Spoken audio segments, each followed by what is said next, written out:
tonelena mokatu moti isunu ni fola abenise tuyana kobonanga tubunanga salaba tube munu moti batokaka obusi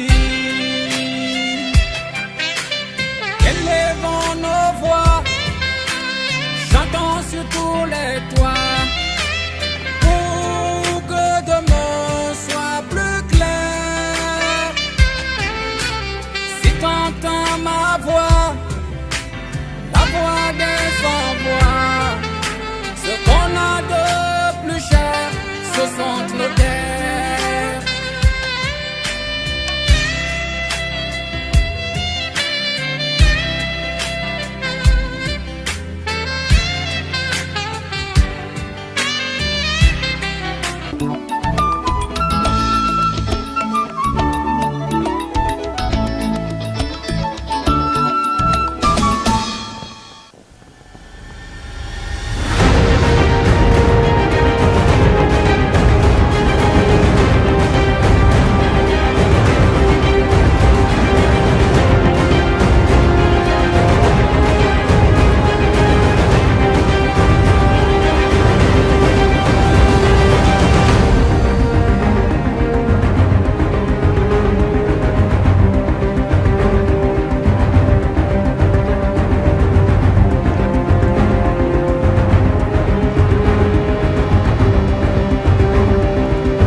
Hello.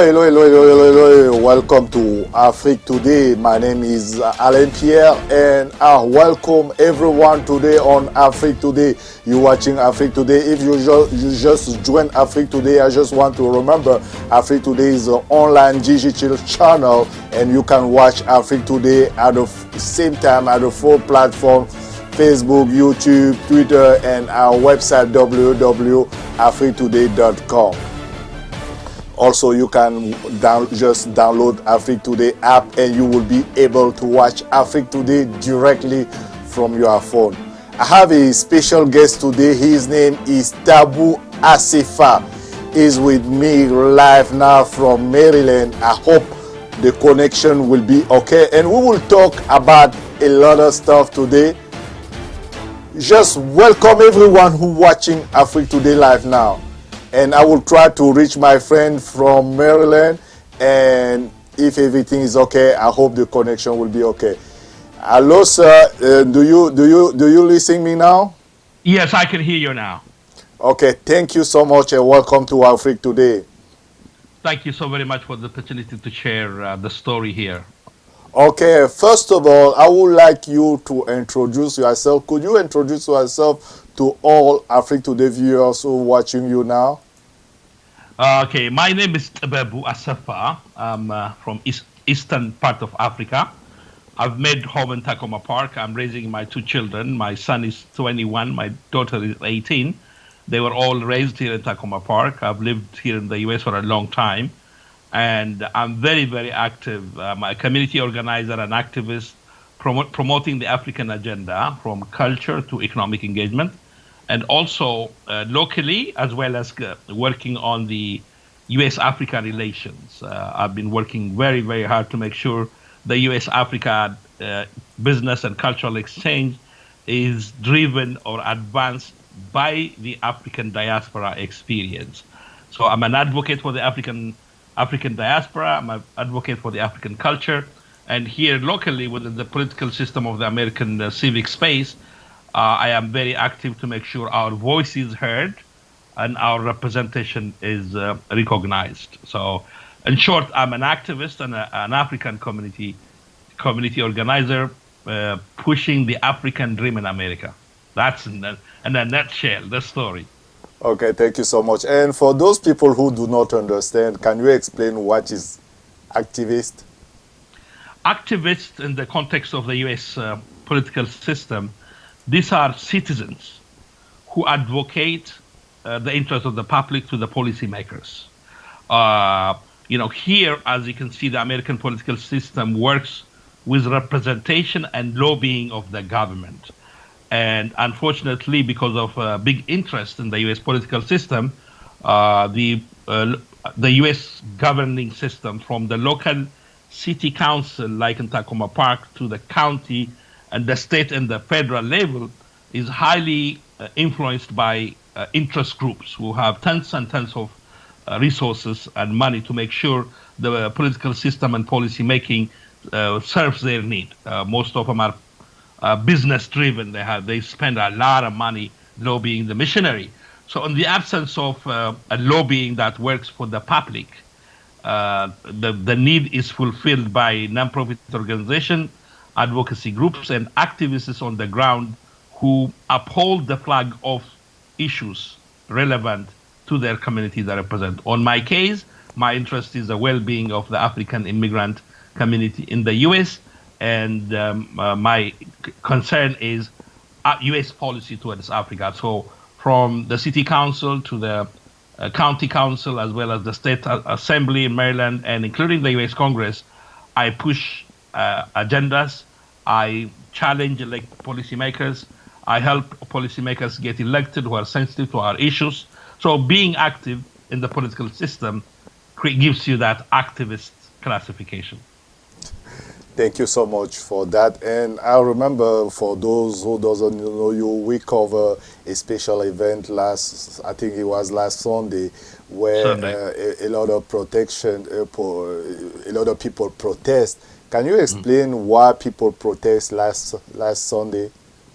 Yeah, to give you in a nutshell, the COVID impact. Our community, the African immigrant community, has been hit by the COVID on so many levels. First, our businesses are shut down. We've lost our businesses. We're not getting access to the public fund that's available to help businesses. Trillions of dollars from the state, the federal, it's not reaching us. So we're marginalized from that.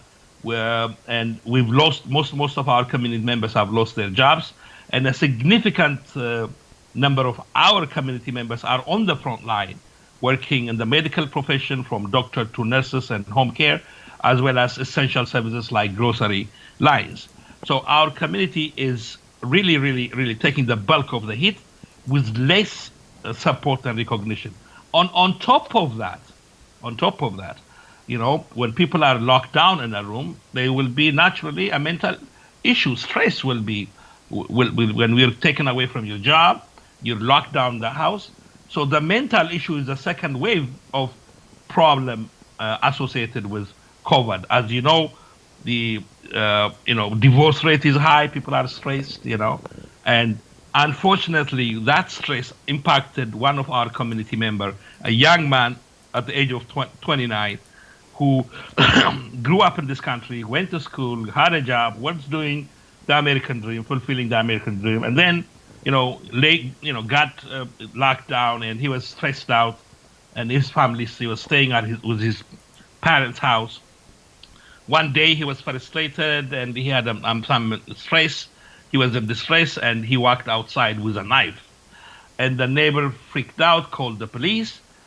Police, as soon as he arrived on the scene, pulled a gun and started yelling and screaming, and commanding him to, yelling and screaming at him. This is a stressed guy, a stressed and distressed. And instead of de-escalating the situation, and instead of asking for a backup, and instead of calming someone who's in distress, literally it's like putting gasoline on fire. Naturally, the kid, when someone draws a gun on you, leave alone when you are distressed, even under normal circumstances, you panic. So the first reaction, his name is Fanan Braharihe. His parents are from Eritrea. They live in the White Oak neighborhood. So his first reaction was to back up, to retreat. The police kept on yelling, and if you see the video, it's heartbreaking. The same thing happened in Minnesota yesterday. So initially, Farhan retreated back, but the order and the yelling was so stressful, and eventually he charged back at the police officer, and the police officer shot and killed him with 5 bullets. That was really devastating, and because the police works because we gave our consent. This is America. We came to America because America promised a government of the people, by the people, for the people, democracy. So we've come here at a great sacrifice, we Africans, taking away from our homeland to raise our children and to give our children a better future. We've sacrificed so much to get here.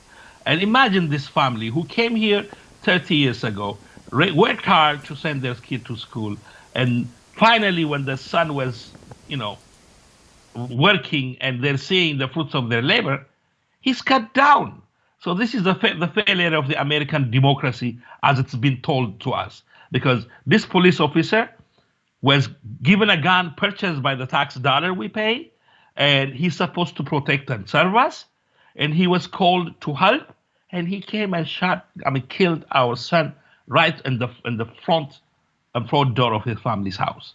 So we were really, really protesting this, not only us, a coalition of activists in Maryland and beyond, the DMV. There's a Silver Spring Coalition for Justice, member of church and NAACP and ACLU and many other activist organizations and advocacy groups got together, conducted a very good vigil program. About 100 people showed up. We kept the safe protocol of safe distancing, and we protested.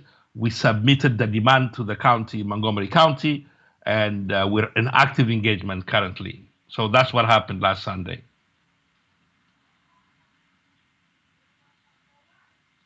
I'm losing you now.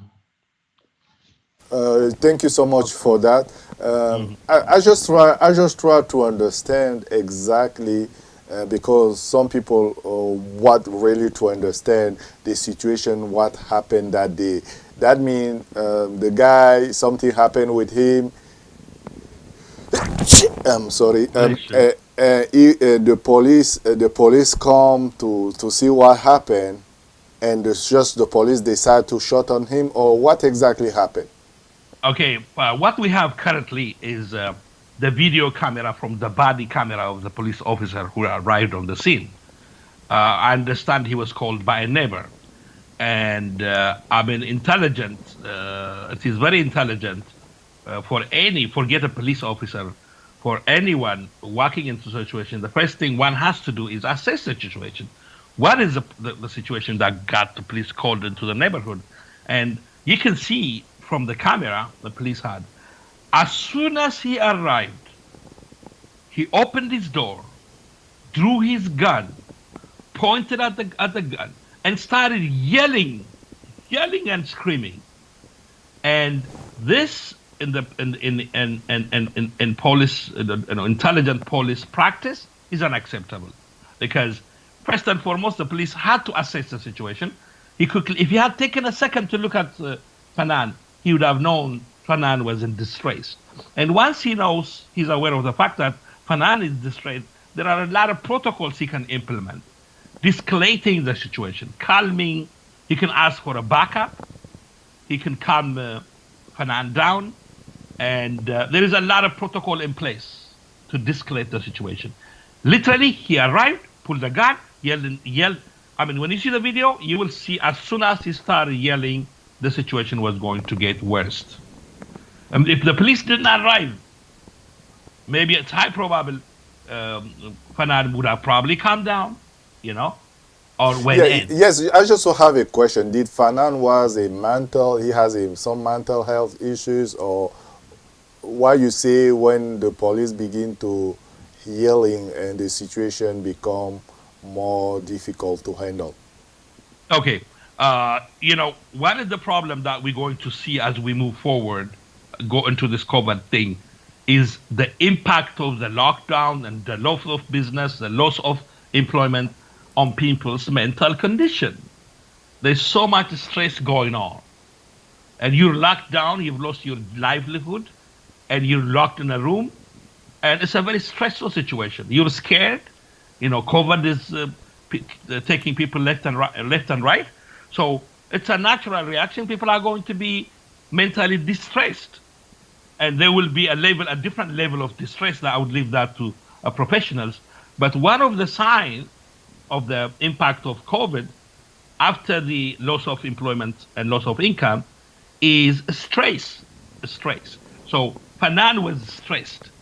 He was distressed, and then he walked outside. And was frustrated. He was, I don't know what kind of. Nobody had a chance to really evaluate his level of mental distress, but he was distressed.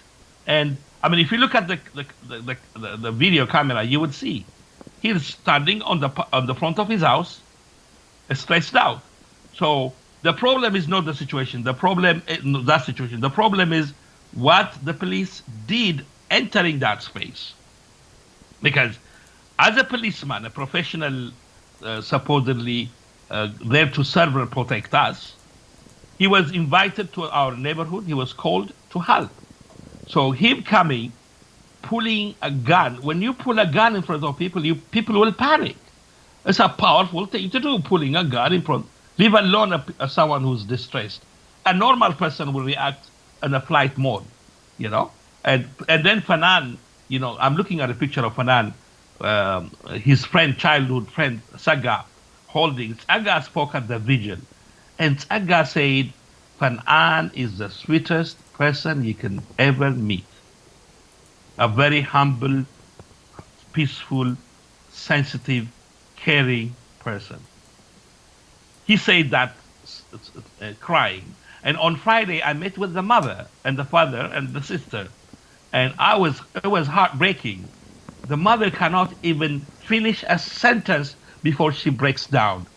She is overcome by the loss. She's not, in fact, she hasn't yet internalized the loss. Every second she's surprised by the fact. And I couldn't even have a conversation with her. She was so broken, and she can't finish a sentence without breaking down.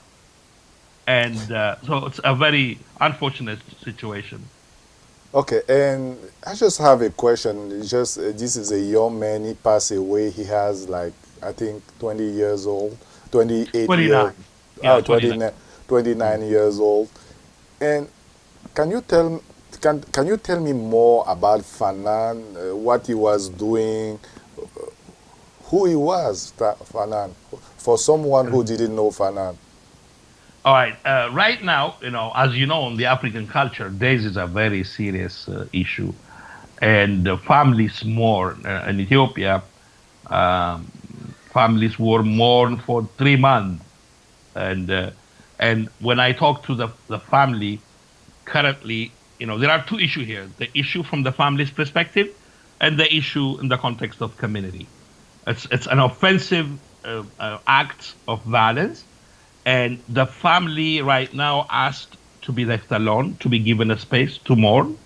And in time, once they mourn their loss, they're going to have a family meeting, and decide what to do and what to say. And when I went to meet with the family to inform them about the vigil on Sunday, they were very, very, very grateful for the support, the community support. And they asked us to do it's our right to protest the killing. They welcomed and appreciated that, but they asked for the family to be left alone for the time being. So in honor of that, I don't want to say too much about Fanan. In time, there will be available a family spokesperson will talk about their deliberation.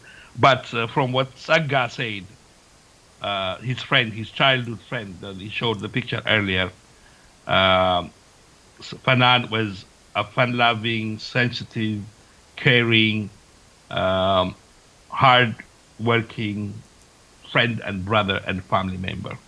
And if you look at the picture, you can see the smile on his face.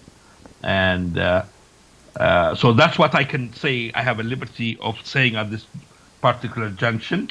But soon, the family will release its own communique, and they will let us know what they want to do in bringing justice to their son. Thank you so much. I just want to remind everyone you watching Afriquetoday, and we are live now, and I have live Mr.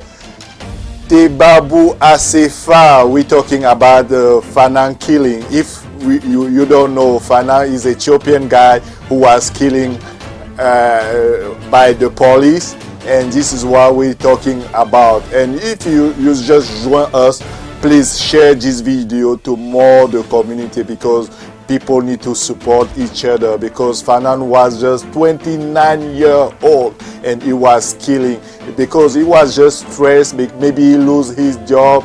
He just, and maybe it look like the police cannot handle this situation.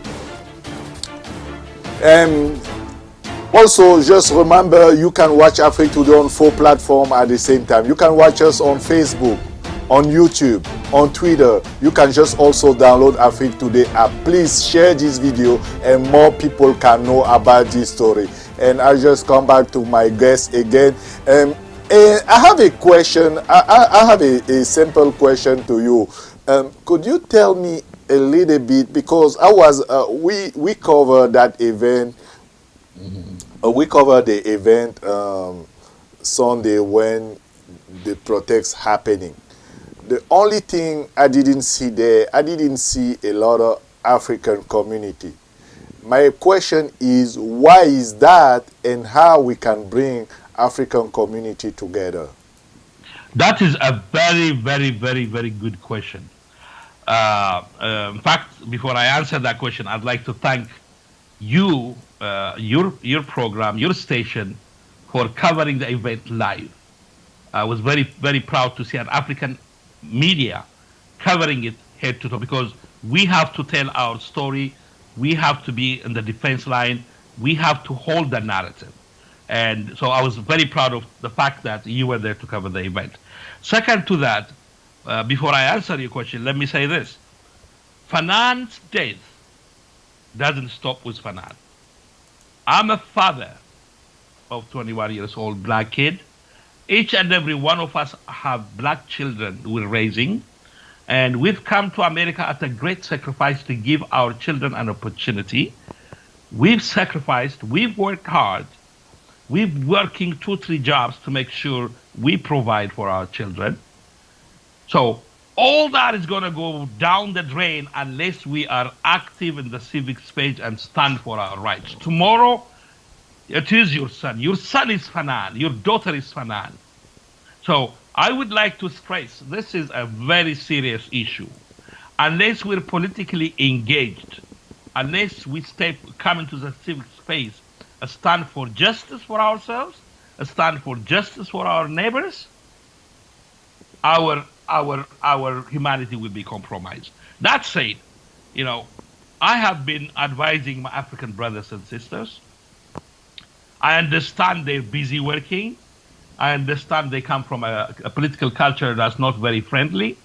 But in America, political engagement, civic engagement is very, very essential. It's like water for plants. You cannot survive. You have to have a social capital, just like you have a financial capital.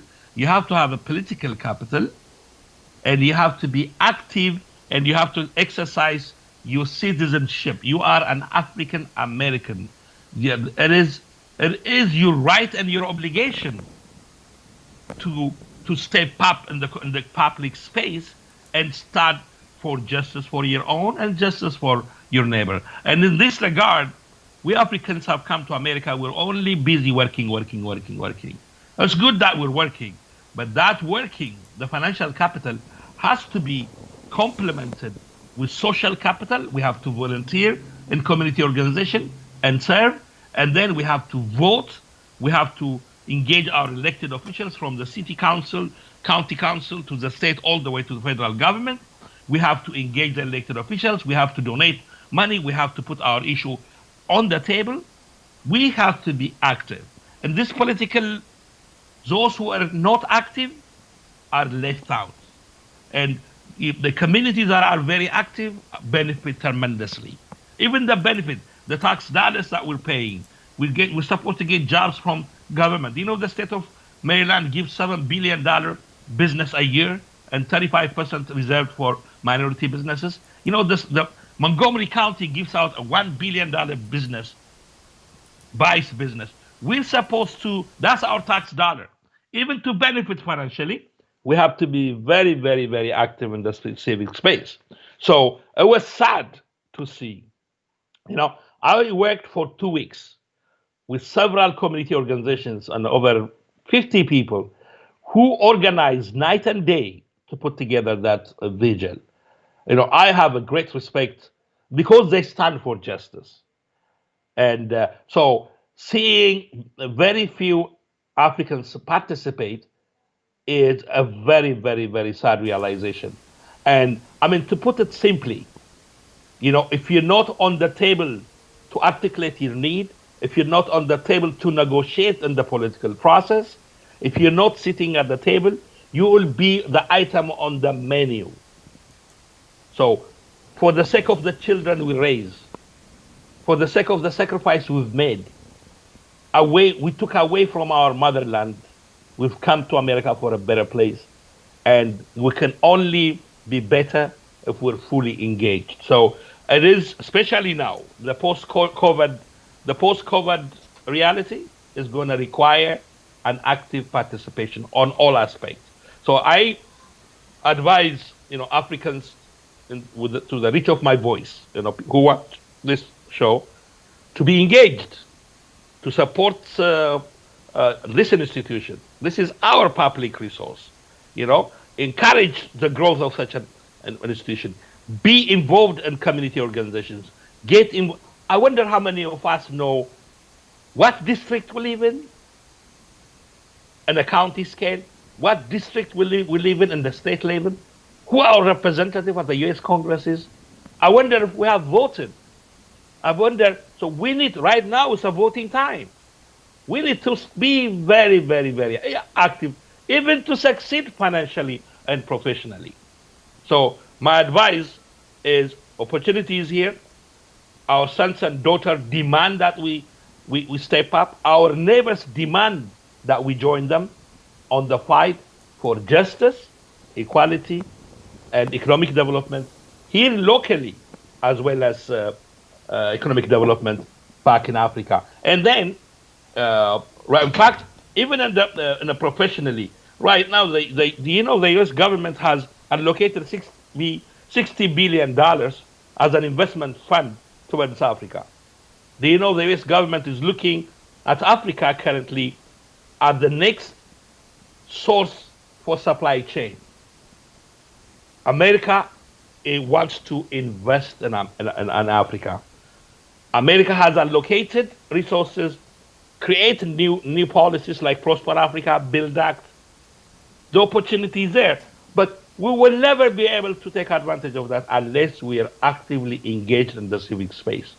So it is my advice to my brothers and sisters from Africa, for their own sake, for the sake of the children, first to build and support institutions like Afriquetoday, and then get involved to support other organizations and be active, vote, and shape their lives and make a difference locally, internationally as well.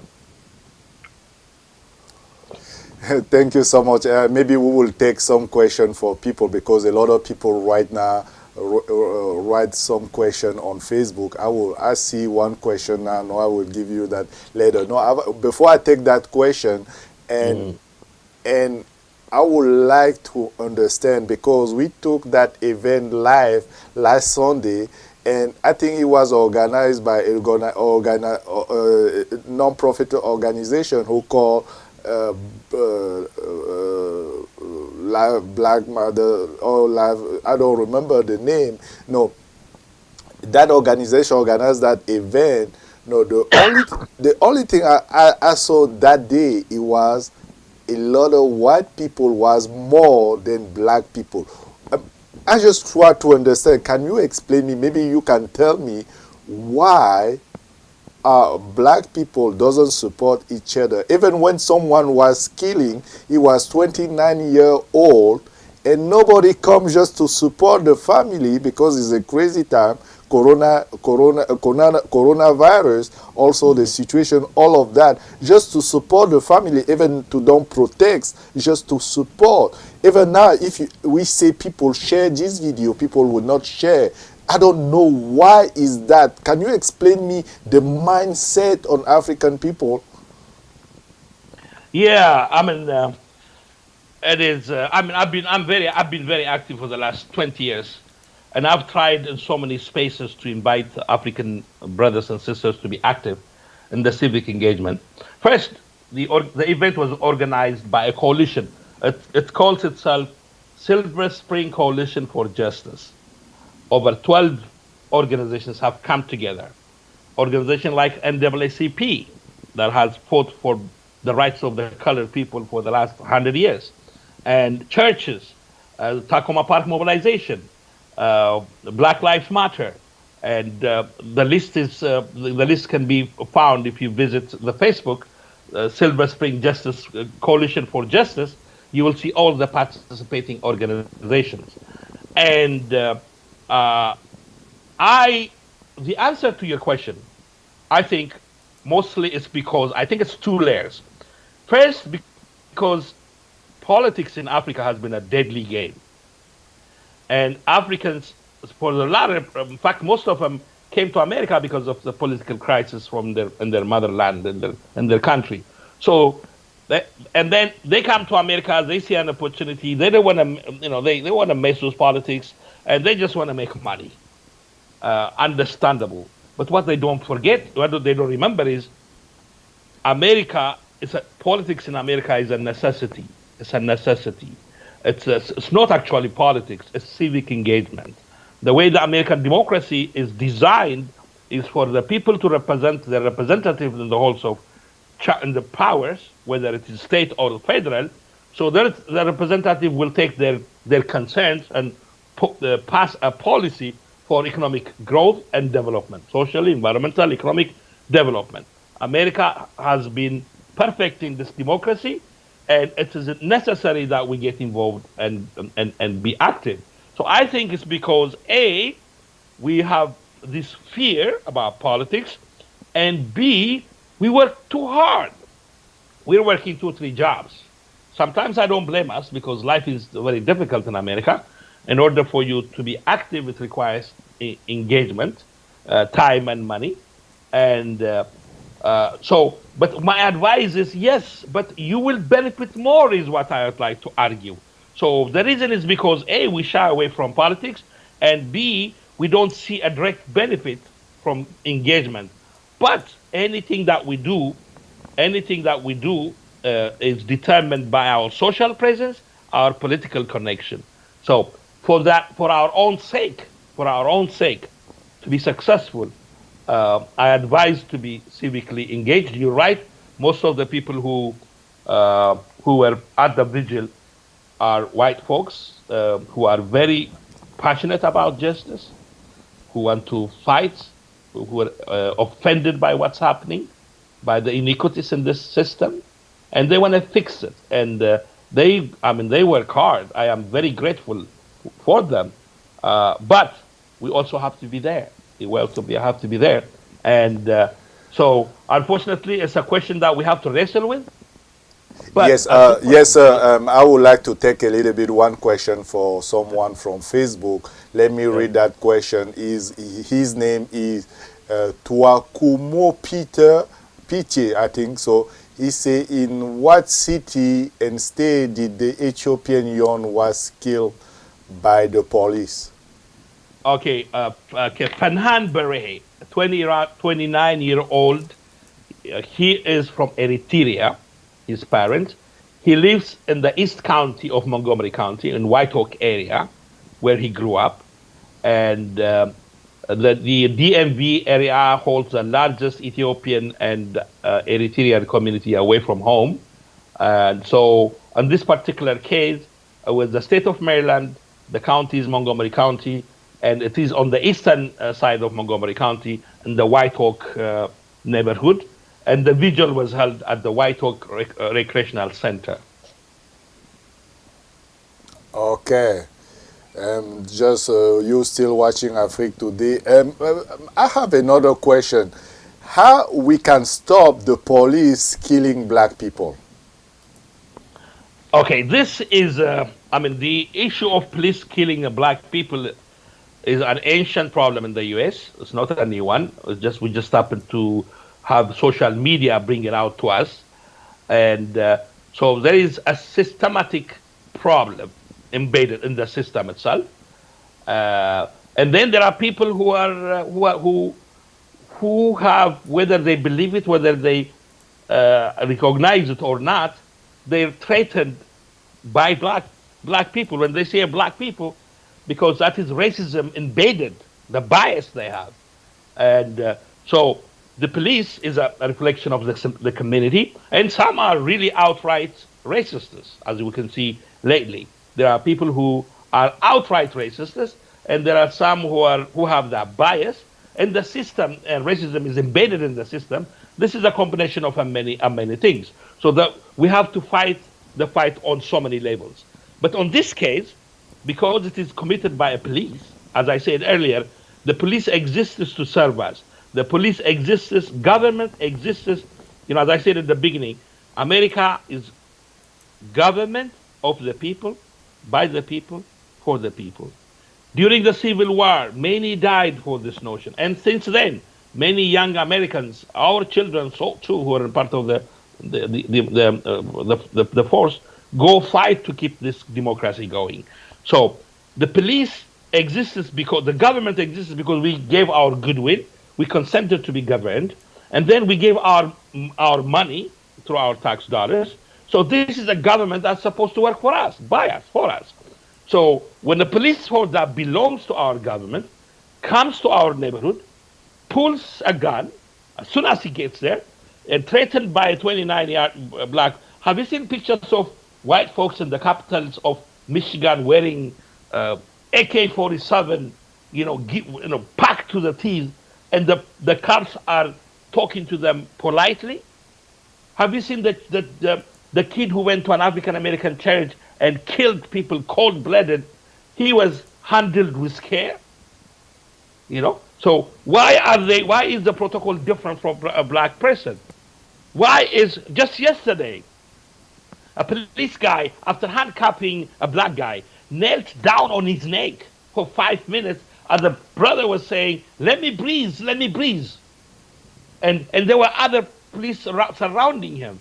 What kind of crazy madness is that? What does it take? The guy is saying, begging to breathe. His hand is cuffed, and he's putting he's kneeling on his neck. So I think this is a combination of downright racism on an individual level and racism on a system level. So we have to fight it on every level. We have to fight on every angle. And as they say, this is a democracy that needs to be perfected, and it takes the activism and engagement of each and every one of us to fix it. Okay, thank you so much. And another question, as an activist, how do you see the next generation raised? I have a mixed feeling. First and foremost, the next generation we raise in America, the next generation we raise in America is partly we're raising them as Africans, we're raising them in America. They belong to the two identities, and most so their American experience is dominant in their psychological makeup or identity, and so they will be disconnected from Africa further unless we, the first generation, establish a very strong foundation for them to build on, build an African institution, drive an African agenda, and create a balanced African-American identity. Both are important. If there is any identity that you can think of in the world, the two words, the African and American identity, is the most powerful, because Africa is a magical place, rich with resources. Africa has resources enough for the world, but Africa never had the opportunity to exploit its own resources. And here America is a young and vibrant continent. So if we can take the best of the two for the benefit of both communities. It is an amazing, you can unleash an amazing power. So when we raise our children in Africa, we have to leave a foundation for them on which they can stand on their Africanness as well as their American identity, on a mutually complementary, strong foundation, so they can serve the world better as African and American. Unless we do that, they would lose their African identity. You know that expression, this is a melting pot, they're going to melt away. And we cannot afford to lose our generation. So I have hope for our children, but we need to work hard. We need to build a foundation of African institution, African driven by African dream, so they will grow to pursue an African dream, not an American dream. American dream is not for us because it does not recognize the fact that we came from a beautiful place. It does not recognize our wide experience. Sometimes it wants us to change our names. You want to be successful in America? Pursue an African dream in America. Your humanity, the whole humanity. So our children have massive opportunity, but it is up to us. Even America will benefit much more if we pursue an African dream in America. If we give up everything African for the American dream, first and foremost, we're just new here, and the game has started long time ago. We can't even win. Even for Americans, American dream is becoming very elusive, you know. And then to accept the American dream, you have to denounce half of your humanity, which is difficult to do. So I'm going to answer your question by saying our sons and daughters have massive opportunity, but with the burden of establishing an African American social infrastructure, political infrastructure, economic infrastructure that would provide a foundation for our children is key. So it is us. If we don't seize the moment, if we don't do what we're supposed to do in the coming 10, 15 years, it will be a loss of generation, my friend. Yes, it will be a loss of generation. Yeah. In this difficult period, difficult moment, I just wonder how Fenan family is dealing with the loss of their son. Whew. I visited them on Friday. Because of COVID, I am very careful about my movements. But when I heard about the death of Fanan, I tried to reach out to them. I wanted to make sure their interest was represented, and so I, made contact with them. And in African culture, this is very serious, and families and neighbors will come from far and near, and the family that lost the beloved will sit and mourn without having to worry about anything for a month, 2 months, and 3 months to mourn the state. And here in exile, imagine what they went through to get to America, the mother and the father of Hanan. Imagine the sacrifice they made, far away from their motherland, because they thought America was a better place for them to raise their children. They worked hard, 2, 3 jobs, sent to school. Imagine what it's like to raise a child in America, how difficult and challenging it is. So they finally made it, and their son went to college, got a degree, and was working. They were finally seeing the fruits of their labor, and he was cut down in front of their house. I mean, the whole world is going to collapse on them. And it's going to take time for them to, go sort this thing out. And when I went to see them, they're in the state of shock. And I can't even hold a conversation with them. I mean, like the mother will start a sentence and she will break down. So they are devastated beyond you can think of. I mean, I can imagine if you were, for the days of a son for an immigrant has a different weight than a days of an American who's living in his home with his beloved. So any African mother identifies. In fact, there was another mother who lost from Nigeria at the vigil with a picture of her son who was shot down who was killed by Montgomery police in 2011. She spoke crying. She's still in shock. All that sacrifice, all that dream in just a splash of a second. In fact, I was just wondering the other day, now the finance family have to move away from that neighborhood. How can they close? I mean, they step out and face the blood of the son on the pavement that was where the blood of the son was shed. We have a lot to figure out. The sister is in the state of shock. The friends, his childhood friends who came to attend the vigil, they're in a state of shock. And a bright, beautiful, sensitive, caring, positive son, boom, taken away from you. It is, forget the parents. I, too, when I was moderating the vigil, the image of the mother broke me. I couldn't even control myself. So it is devastating by any scale and measure.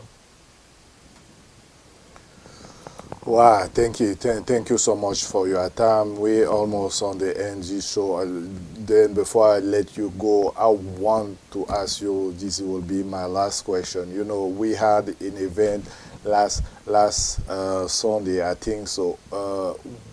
What kind of word you want to say to the organization, first of all, who decided to make that event happen, and what else you want to say to all the diaspora, all the African community who watching you now?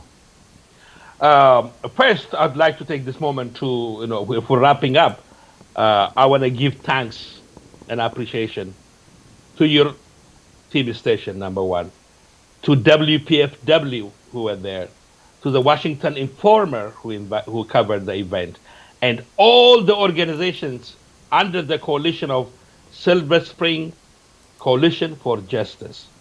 All the representatives, including NAACP, SALU, Tacoma Pork Mobilization, all these organizations who are deliberate and intentional and organized about their fight for justice, and the individual members of the group, the leaders within the group.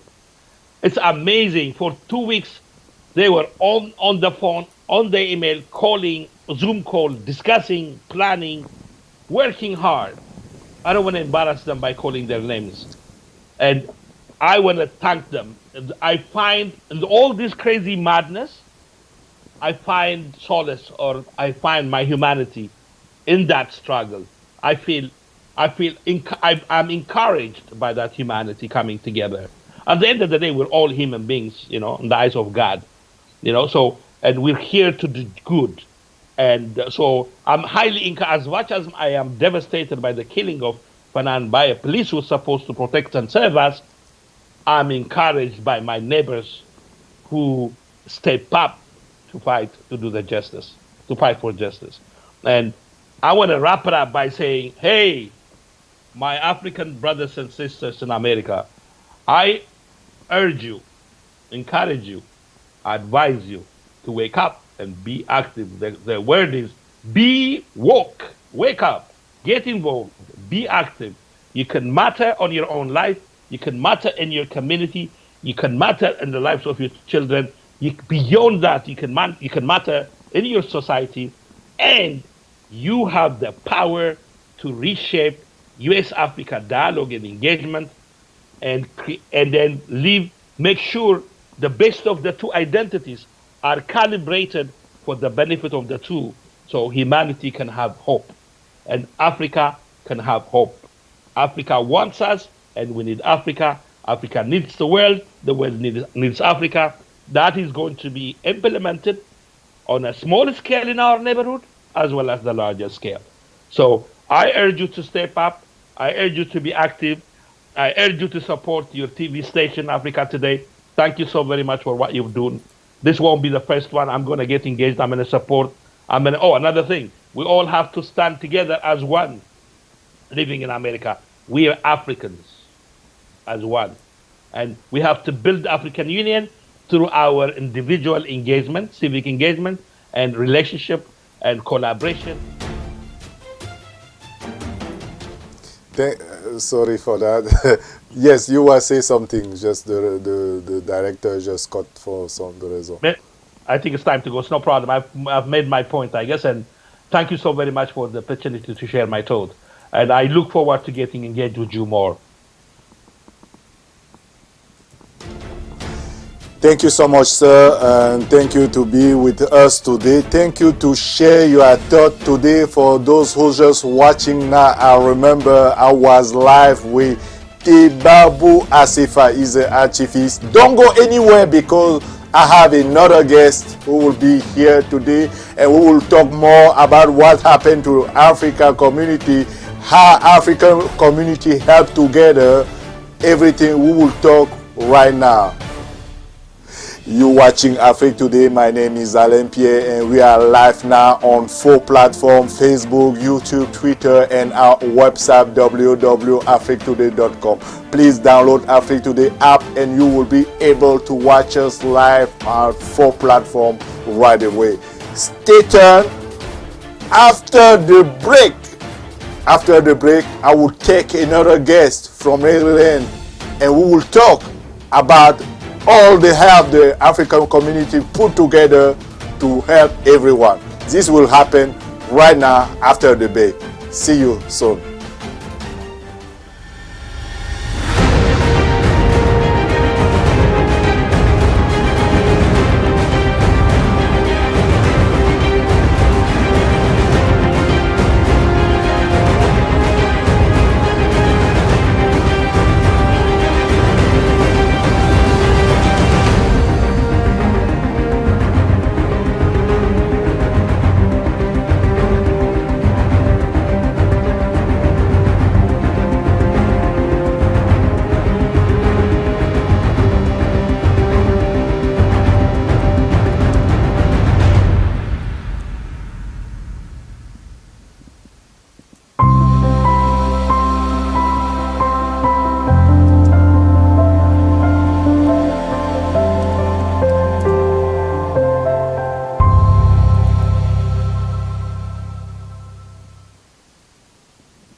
Jamais nous disons stop à la vente de nos terres.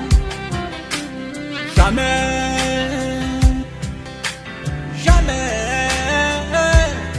ne cédons pas au chantage des belles paroles. L'héritage que nos ancêtres nous ont légué, c'est pas l'argent, les voitures et maisons. Pour assurer la survie de nos familles, c'est la forêt et la terre. Missy est bon, elle est baillon c'est ma eye. Missy bonne ni te reni, elle est baillon c'est ma eye. Et ma kobasia na ton mambo manyoko. Na be café na biko konone, umo somo sangue olia. Toyanaka obonongo yosumise inundanga abonisa sakondane. Non à la vente des terres, non à la vente des terres,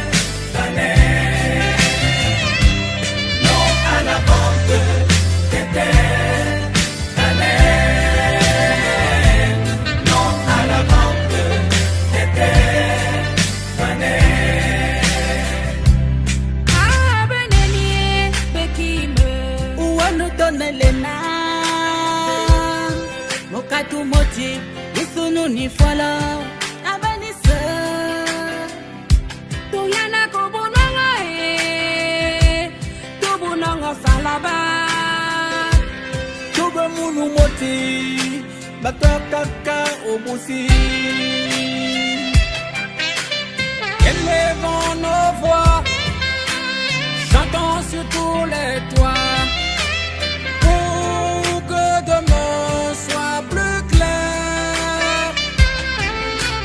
Si t'entends ma voix, la voix des sans-voix, ce qu'on a de plus cher, ce sont nos terres.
Hello, can you hear me?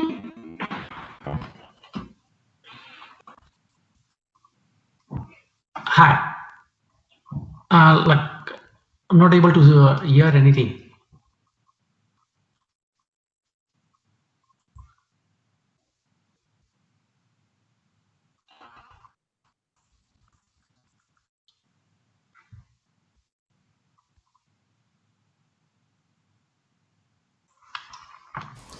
Hello, again, sorry for that. Welcome to Afriquetoday. We have some issues with the connection. We have issues with the sound. Sorry for that. Welcome for Afriquetoday. Welcome to everyone who joined Afriquetoday. Right now, you're watching Afriquetoday. My name is Alain Pierre, and I have my guest right now.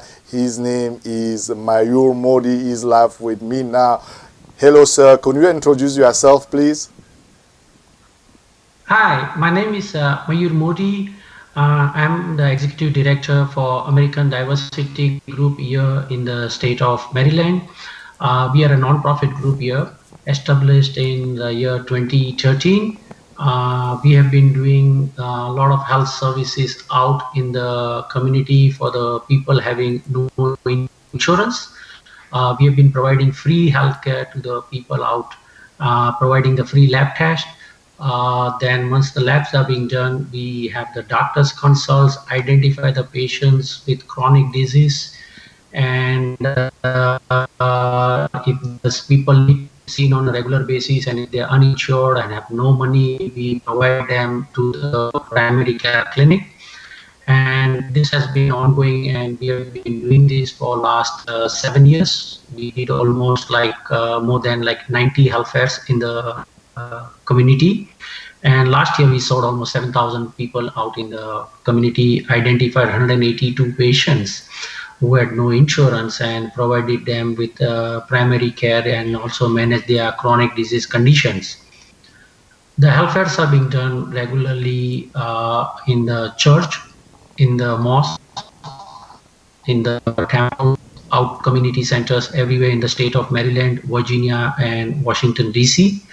And most of them, the doctors that we have are all volunteer doctors who have assisted us in the past. And we have a team of about 120 doctors who have helped us in the past. Recently, during the COVID crisis, American Diversity Group have come up with a new concept of telemedicine, teledentistry, and even telenutrition. In telemedicine, we have a number that could be dialing, and people can call the doctors who are available online and get the consults. Once the consults are being done, they are being, if they have any COVID issues or any symptoms for the COVID, they have been asked to go to the nearby center to get their test done. And if there's a medication issue, we have worked out with a pharmacy who supplies the medication in some counties, like in counties like Montgomery County in the state of Maryland, Howard County in the state of Maryland. Those medications are being delivered at either low cost, or sometimes it's no cost if people are unable to pay. If they are like, very cheap medicines, we try to work with them.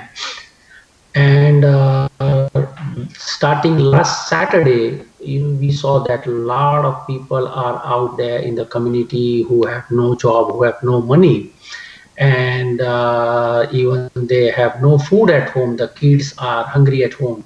So we came up with a plan of giving away the food and the groceries, no question asked, and nothing. What we asked them is to come up, drive up at our center and pick up the food and close the trunk, and this all volunteer based. We gave away 1,000 bags last Saturday. This is in the Silver Spring, and I can share you the address. It's 12210 Plum Orchard Drive, Suite 214, Silver Spring, Maryland 20904. Again, it's 12210 Plum Orchard Drive, Suite 214, Silver Spring, Maryland 20904. It is just across the new Adventist Hospital behind the Kaiser complex, and it's a drivable. We are expecting more than 1,000 people. We are ready to give away almost 25,000 pounds of food. Come, please take the advantage of the free food, the groceries, the produce that we are giving out. We need you to make sure that you are healthy, and we will provide no question asked. All we do is that drive up to the center, we will put your food into the trunk, and right away you walk out. And this will be doing it every Saturday, and we are planning to do this even on Sundays at New Hampshire Avenue location, which I'll be sharing with you next week. But anytime, this is the crisis that we are all into, and we are like your brothers and sisters. We need to help you out. Make sure the kids at home are not hungry, and we want to make sure that they get the good amount of food. We will get you the produce as well as groceries, rice, everything, whatever you need it for your daily day-to-day activities.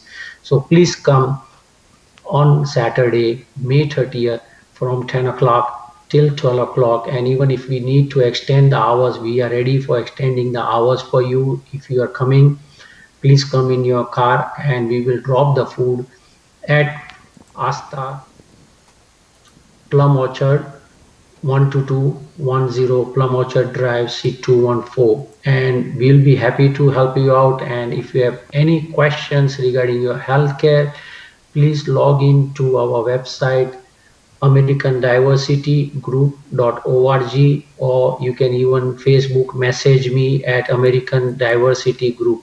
Again, I repeat, it's American Diversity Group on Facebook, on Twitter, on Instagram, or LinkedIn. You can message us, let us know what's your help you need it, and we'll be able to provide you the care that we can get you. And we have doctors on that. We can provide you telemedicine, teledentistry, And if you are in Montgomery County, if you need any cleaning, if you need any help with the treatment, we are there to help you out, even for the dentist. So let us know.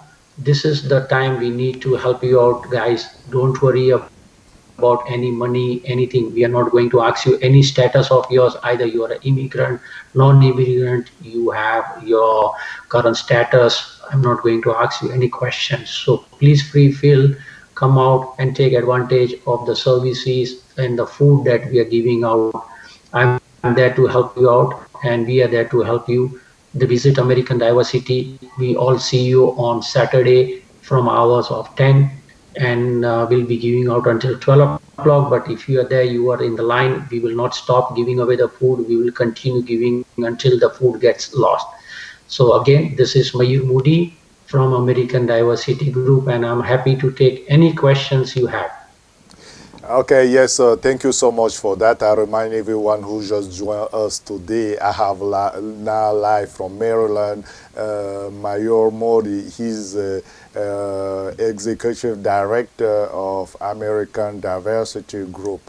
I know the American Diversity organize a food distribution at Maryland, and he just talked us about where that food distribution will be. And I think Afriquetoday will cover that event. It will be this Saturday. Afriquetoday will be live from there. We will have a special cover for that specific event. We will be live.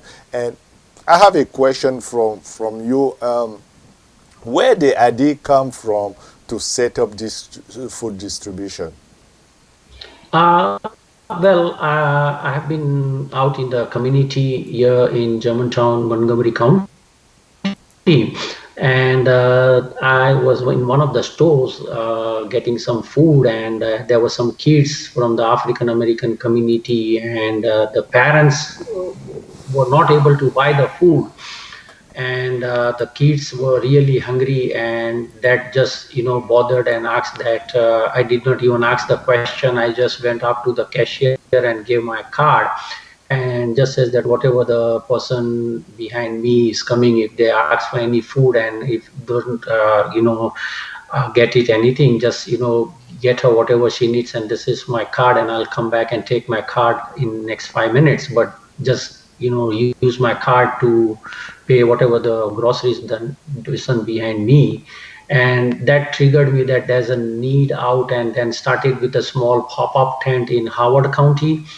There we were able to serve lot many people of African American and the Spanish origins, and then we said there's a need out here in Silver Spring, where we have most of our concentration of our African American community from Ethiopia, Nigeria, Cameroon, and other places, who have lost their jobs, have kids at home, and have no food. I said, this is the time we need to step up and get up our sleeves rolling and get them the food. So at least if people can survive without jobs, they can survive without money, but without food we cannot. And that's the basic thing, that we need to have our kids at the home to be happy and healthy. Okay, and how long your organization plan will serve the food? This is the first time we are doing it. Actually, we just did it like few weeks in sometime in the month of May, starting in Howard County, and then we thought that the need is more in Montgomery County, so we started here in Montgomery County as well, because it's lot of requirement. And I can see that when we did the first food drive in Montgomery County, we had almost 700 cars waiting to get their food, and we were giving away food, no question. People says that I have 5 members in my family, we used to give away more food to them. So we never question that. Someone says that I have a family who cannot drive, can I get it for them? Go ahead and take it, no question. You are in here for the food, and this is the main thing we are here for, to help you out, guys. Wow, it's very interesting. And I also have another question. It's just, I know you distribute the food. Now, for people, how that food will be distributed, you will put that on the box. If you put that on the box, how many food do you have for people to know? I have almost 1,000 boxes of produce, And what we can do is that the people will be driving in the parking lot, and we will ask the driver to open up their trunk, and the volunteers will come and will drop off the box in the trunk. And if the owner of the car or the vehicle owner says that they need more food, they have a family, we will again put another box into the car. So we are not going to question if you need more food. So please, if you need more food, let us know. We are not going to say no to you, and we want you to come every Saturday, and we'll be opening our doors at other locations as well. So, if people are not able to come down to Silver Spring at this location, we'll open up another location, and we are also going to work with the local leaders to see where the food needs are, where the people are not able to drive and they are quarantined at home. So we will set up a pop-up pantry in that locality so that people can just come down from their house and get the food and walk up, or even if they need food, we will have some people deliver the food at their home as well. So we are working with the local leaders in Montgomery County to see how we can establish a system whereby those people who cannot drive, who doesn't have a car, how to reach out the food to them. Thank you so much. Thank you so much. And I received some question for the public. Also, a question I just received right now is, how can we together overcome the COVID-19? Like we are working with the counties, we are working with the state, making sure that we provide a good testing facility. First and foremost, to make sure that each and every individuals are being tested out, having no insurance or insurance. That's the first goal that the county, I believe so, is planning to work on. And also there's a vaccination that might come up. Once the people get vaccinated, things will get better. But trust me, we are giving away the free flu shots that coming up in September. So come September, we will be also giving away the free flu shots out in the community. So watch our website, watch our Facebook page, LinkedIn, or Instagram and Twitter to see where are the events happening. So at least you should get your flu shot, because come flu season, again, the virus is going to start more. We should be able to overcome this. And if the COVID vaccines are out, we will work with the county and the state how we can, collaborate to make sure that the vaccines have been provided to the people out in the community. No one knows yet when the vaccines will be out for the COVID, but once that we are out on that, we should be good to go. But until then, we all have to maintain our basic hygiene, as everybody must be hearing that, washing their hands, wearing their masks at all times, sanitize anything, so always maintain the things that you have been asked to do, and keep a safe social distance, and just don't go out in the crowd, so that's the best thing that you can avoid the COVID right now. Okay, thank you so much. I know the COVID-19 changed everything. It changed even the behavior. Can you explain a little bit to our viewers how really the community changed our life right now? Like currently, it's a lot going on, and I don't want it to depress the community with what's going on around them, but we are there to help them out in this crisis, not to give them any kind of a news that's scary or something like that. All we need to do is to be happy, be cheerful, and just be mindful of what we are doing with the sanitization, social distance, everything. And there are lots and lots of resources by the non-profit organizations like us. Make sure you just keep on doing the outreach at Mainless, and keep on watching the Facebooks or the non-profit organizations here in Montgomery County, Howard County. And little bit of everything is there out in the community where people can be able to provide you the help that you need, even in terms of health, even in terms of jobs, even in terms of food, everything it's out there. People are coming out in and trying to see as much as possible that how they can help out the people in need in this crisis. And thank you so much. Before I give you my last question, I would like to show one video what happened. I think it was last Sunday at the community, and then after that video we will come back and I will give my last question. Okay? Thank you, sir. Okay, thank you. See you. But so I'm hoping we can fold in all the people like your group that as we need to do this all around the county. So I really appreciate you all doing it. Thank you. Yeah. It's a pleasure for us. We're at Asta Adult Medical Daycare. So Okay. of course we are shut it down right now. Well, this is your. That's my facility. Okay. And what's your name, sir? Srina. I'll give him a call. Okay. He's the president of this facility, and he is the one who has given us this wonderful place to serve the community. And they do council member health fairs. They do a lot of health fairs, and they've actually taken the initiative to contact my office to really initiate the possibilities of us working together. Good. You and I working with the Kingdom Fellowship, with the libraries, with the recreation department, with 3 or 4 other organizations. So not just what we do in East County, but the council member and then Kingdom Fellowship. And now Jesus House, they want to partner with all of you all working with the county to do one regional one. So our council member is going to spearhead that effort as well. So I'm glad you committed to that. Next weekend, he's also going to be one of the guests, along with the county executive, in the event at Silver Spring. So he's going to be there. As council member, he's going to also work with us. Jesus also.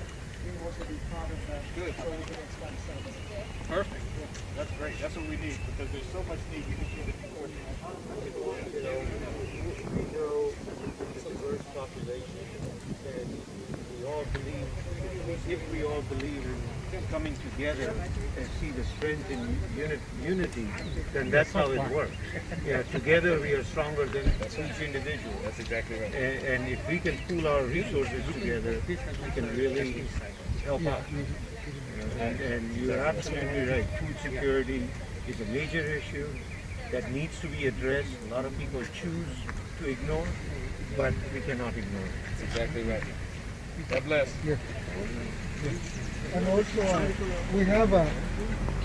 Dr. Pallavi Gowda, she's the chief medical officer here, and That's the we've been running around. That's probably always the best way. Yeah. Now people are learning, so that's okay. Better late than never. You know? Namaste. I also invited Coach Fofo Amuzu. He's also with the Afriquetoday, which is the central line of communication for the Francophone. They are one of the largest groups in East County, in the Eastern County. Okay. So before he leaves, he would want to interview one of you all, and he's going to be live streamed. So this is Mr. Moody, here is Coach Fofo. Whoever you choose to talk, we could arrange that. And then we could exchange the phone numbers, and then he will tell you when it's going to air. Okay? And you'll include Venkat in. Oh, yeah. Yeah. So this was the beginning of the relationship, so I'll make sure that we push it. Do you guys know about the CB in India? The community, African community CB in India?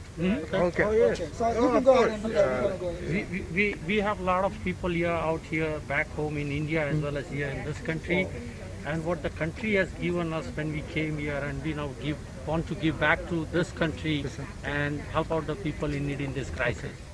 The African community in India he's talking about is the one in Gujarat. Oh yeah, we have a lot of people in Gujarat. Yes, absolutely. That's the state he's from, and all his roots are. You know, they speak Gujarati. And what this initiative you guys be doing in the community, what is the change people perspective? I'm sorry, I didn't get What is that. the perspective of the food the security, during this pandemic? Well, so as I was telling Councilman, people, first of all, don't want to talk about it. A lot of people kind of hunker down and suffer internally. But if they come out and they accept the fact that I am suffering from food security, I need help, there are people who are coming together, putting forces together to help out in the community. At the same time, we want to reach out to people who can afford, who can help, any which way. It can be physical help like volunteering, or financial help, or supply. A lot of different ways people can help. We need their help to really get rid of this food hunger and security in the community. There are a lot of people suffering pandemic has really brought out that issue very well in terms of exposing it, and we need to do something about How long this program going to be endured? How long we going to continue? Well, for now, we see this going on for a foreseeable future, for Saturdays, and we hope to continue. Of course, it would a lot will depend on the funding. A lot will depend on how well we can continue doing this. But we would like to continue doing this for foreseeable future till the time we see that the community is being helped effectively. How can we help as the partnership to bring more people, because this is the kind of higher place people don't really know. Well, how can we work together to put the word outside to people? That's a great point. We were talking about it just earlier, that how are people finding out? Well, one of the things is social media, of course, talking to community, word of mouth, but at the same time, having the government people put out some sort of flyers or notices on their website. The places of worship, they have a way to reach out to people.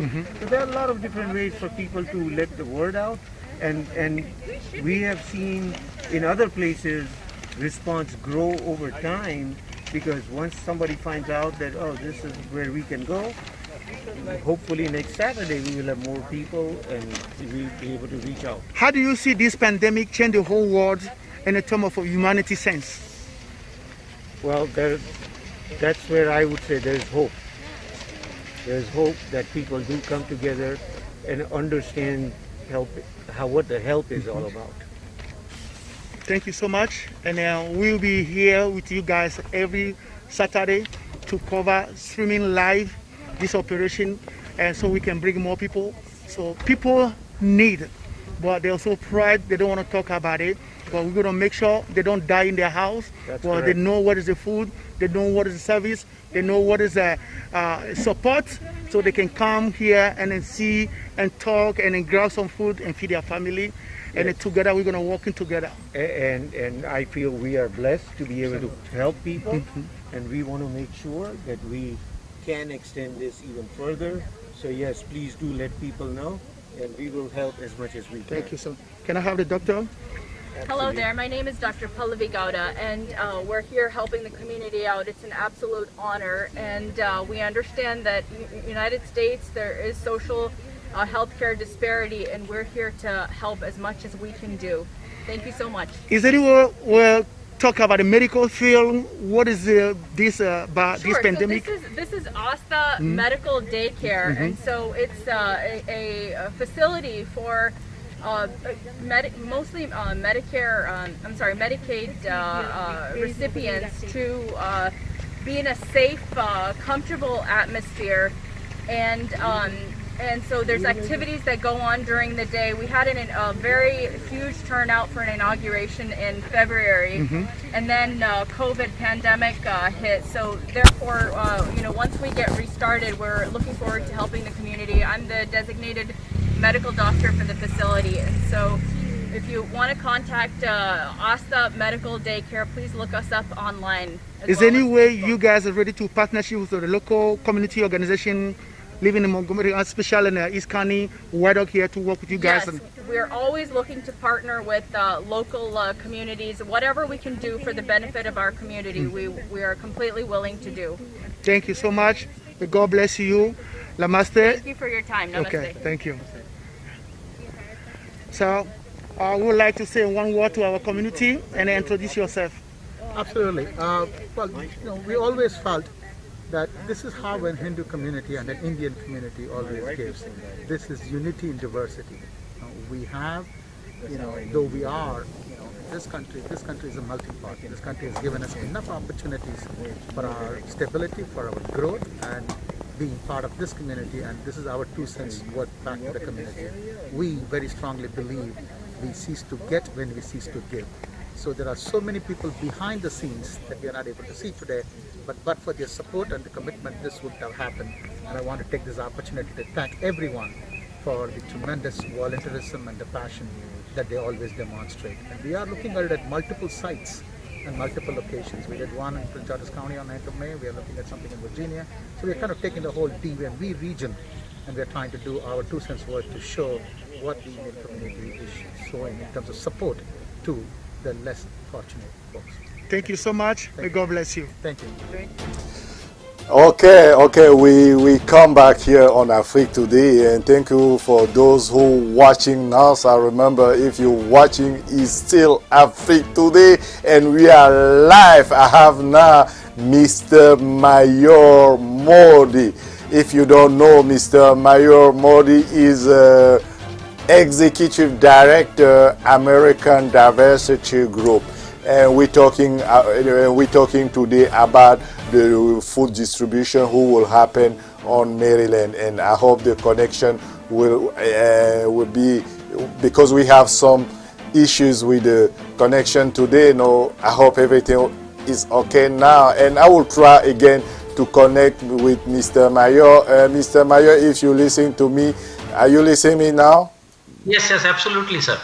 Okay, because we have a video issue on your side, and we just watched this video before I give you my last question. This was a preparation. Can you explain me what happened that day? Because I saw Jawando, I saw a lot of you are member there. Can you explain me a little bit what happened that day?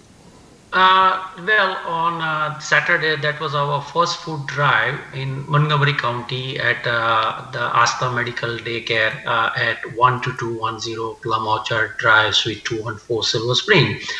And that was almost a turnaround of almost 14 to 16 volunteers. We had it, and we did the preparation of the bags on Friday. Gave away the produce with some juice, breads, and everything out to the people. And we started this at about 9:30, and by around 11:45, almost we gave away more than like 930 bags, and 70 bags were still there, as you can see in the back.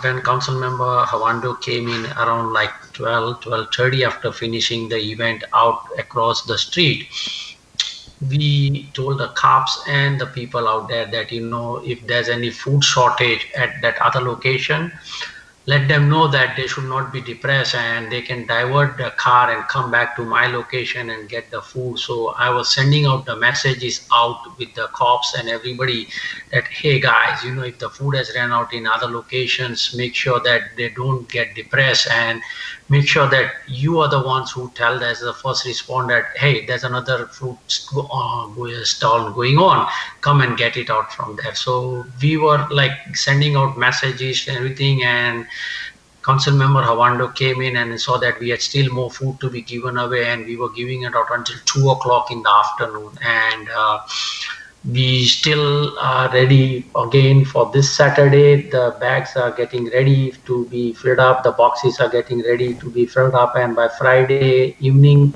we will be completing more than 25,000 pounds of food for you guys in the community. So please, if you are listening, let your friends and family know that if they are having issues with the food, please don't get this thing, and we are here to help you. Make sure that you come, get the food you need, and we'll be there again next Saturday on and on until this crisis gets over. So please come. Make sure there's no question we are going to ask you. Just come and get your food and be happy at that time. Okay, can you remind again the address, where it will be, what time everything will begin, what time we will start, the address for the people who can come? So the food drive will start at 10 o'clock, and we may start a little bit early also, depends upon the traffic. Like, we don't want to get other people out any inconvenience in terms of traffic. So if we see there's a lot of backup in the traffic, we may start the food drive at 9:30 also. That's not a problem for us because we are ready Friday night. So even if we need to start at 9:30, we are ready to start at 9:30 as well. The time we have given you is from 10 to 12, but as I said that we are going out last box of food. So if you are running late, don't get afraid. Even if you're coming at 12:15, we will be there to give away you the food. So in case you are late, don't get shy, don't get depressed. We are there. We'll be having open up until like as long as we have the food. We are not going to go away from there. We want to see that my last box of food is given out to you guys. So the address, if you all are ready, it's called Asta Adult Daycare Center. It's on 12210 Plum Orchard Drive, Silver Spring, Maryland 20904. And even if you don't have a paper and a pen handy, just remember the word American Diversity Group. Again, the word American Diversity Group. You can log on to your Facebook page, Google that, and you will find us on Facebook, the address, the flyer for you. Also, as I told you, we are on LinkedIn, we are on Twitter, we are on Instagram. Anywhere you can find us, we have the flyers on, and you can share the flyers to the other people as well who are in need, not to the African, but to even the other community members, your friends, anyone who are your colleagues who need that help with the food. We are there to help you. So please share the flyer as well. That's on Facebook page of American Diversity Group. Thank you so much, sir, and thank you for what you're doing for the community. And just I remind everyone, now live from Maryland, I had Mr. Mayur Modi. He's the Executive Director, American Diversity Group. Sir, it was a pleasure to me to have you today. And we will be there. We will be there Saturday. See you Saturday to cover that event. Thank you so much, sir. Thank you so much. And I'll see you, all your folks in need. We'll be there to help you. Thank you so much for everyone who watching Afriquetoday now. And we have a lot of guests today. It was a special show today on Afriquetoday. Please share this video. If you watch us on Facebook, share this video, like this video. If you watch us on YouTube, also subscribe to our channel, YouTube channel, and you will be able to receive the notification when we are live. Of course, my name is Alain Pierre, and I'm very happy to be with you today, and see you when Saturday, maybe tomorrow, anytime when we have a news, I will be there to give you that news. See you next time, and watch Afriquetoday. Thank you so much.